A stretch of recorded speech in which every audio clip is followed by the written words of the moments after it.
চায়ের সাথে খাওয়ার জন্য আটার তৈরি বিস্কুটের জন্য প্রথমেই আমি এখানে নিয়ে নিয়েছি 1 কাপ পরিমাণ মতো আটা।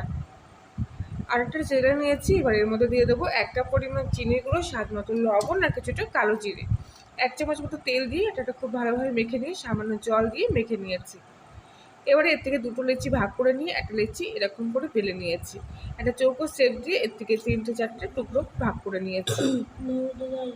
ছোটো ছোটো ভাগ করে নেওয়ার পর এবারে একটা চিরুনির মোটা দিক দিকে এরকমভাবে ডিজাইন করে নিয়ে মাঝখান দিয়ে একটা কাঠি দিয়ে এরকম ছিদ্র করে দিয়েছি। কিছুটা গুঁড়ো দুধ ঘন করে গুলে নিয়ে উপর থেকে এইভাবে প্রলেপ দিয়ে দিলাম। এবার একটা থালার উপরে বিস্কুটগুলো এক এক করে সাজিয়ে নিয়ে একটা শুকনো কড়াইতে বিস্কুটগুলো ঢাকা দিয়ে 20 মিনিট মতো বেক করে নেব। 20 মিনিট পর ঢাকনাটা খুলে বিস্কুটগুলো আবারও উল্টো পাল্টে দিলাম উল্টো পিঠটা বেক হওয়ার জন্য। এবার 5 মিনিট গ্যাসের ফ্লেমটা হাই ফ্লেমে রেখে এভাবে তৈরি করে নিয়েছি আটার তৈরি খাস্তা মুচমুচে বিস্কুট। তাহলে চলুন তাড়াতাড়ি চা নিয়ে বসে পড়া যাক।